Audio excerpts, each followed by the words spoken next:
This program is brought to you by realestate.com.au. Keep moving with Australia's #1 address in property.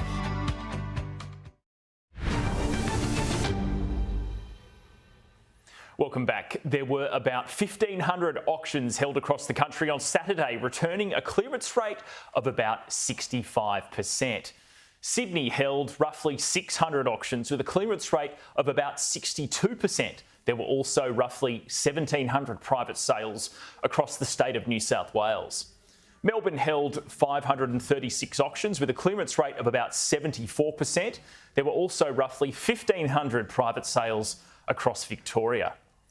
Brisbane held 80 auctions with a clearance rate of 67.5%. There were about 1,000 private sales in Queensland.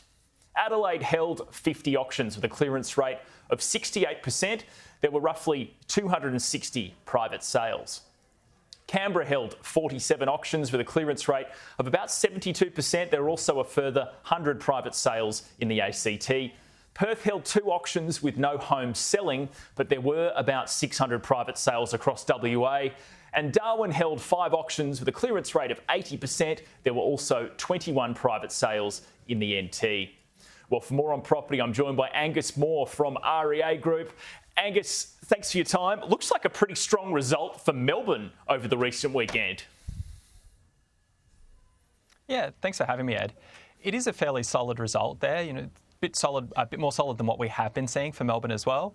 Melbourne has been seeing relatively firm clearance rates throughout this year and a bit firmer than what we've been seeing in, say, Sydney. And this weekend looks pretty solid indeed. It is worth noting, it is winter, it is on lighter volume. We're not seeing as many properties hit market at the moment as we would during, say, spring, typically the busiest time of the year, or even, a couple months ago during the autumn selling season. And even relative to last year, activity has been a little bit quieter this year in Melbourne. Not hugely, but a little bit quieter than what we were seeing last year.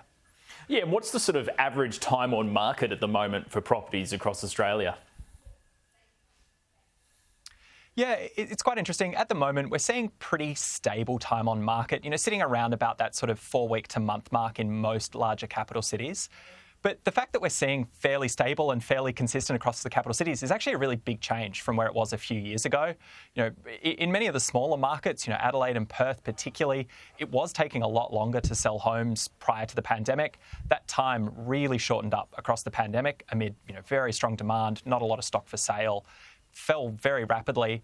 It does look like it's stabilised a bit now. Sydney and Melbourne's almost the opposite story. We have seen it drift up a little bit in those cities over the past sort of 2-3 years as rates have risen and housing markets have cooled off a bit from those really hot conditions we were seeing in 2021.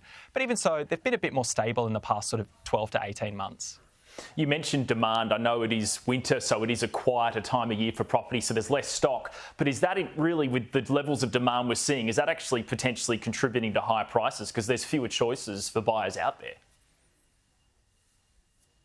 Yeah, the fact that there is a little bit less stock and, the fact that we're starting to see interest rate cuts is obviously starting to play into what we're seeing in housing demand, and that is flowing through to home prices.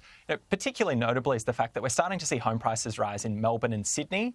Last year, they both saw prices decline, and Melbourne in particular has actually seen prices decline over much of the past 3 years. This year's been a real turnaround. Both cities have been posting solid, if unspectacular growth this year. We haven't been seeing a particularly rapid pace of growth, but we have seen growth each month this year in both cities, which for Melbourne in particular is a big change. And the fact that interest rates are coming down and expected to come down further is clearly an important part of the story there. Last week, we got some pretty important stats from the ABS around building approvals numbers, obviously pretty key for the whole supply of housing. How are building approvals tracking right now in Australia?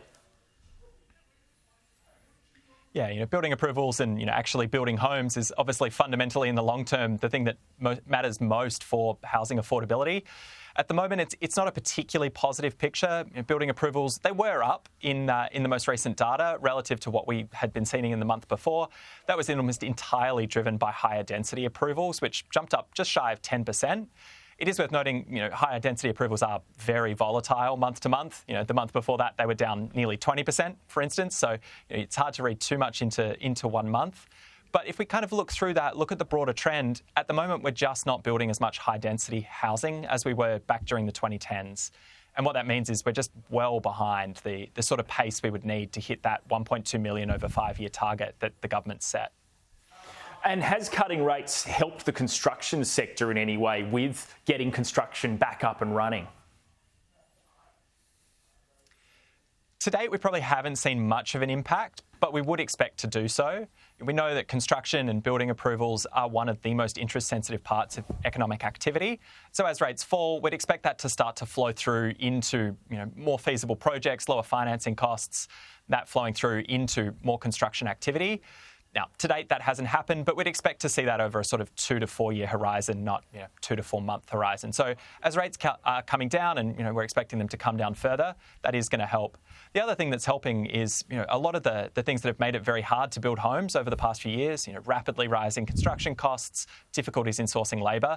Those constraints are starting to ease a bit. It's still a lot more expensive to build homes than it used to be, but we're not seeing a rapid escalation in construction costs like we were during the pandemic.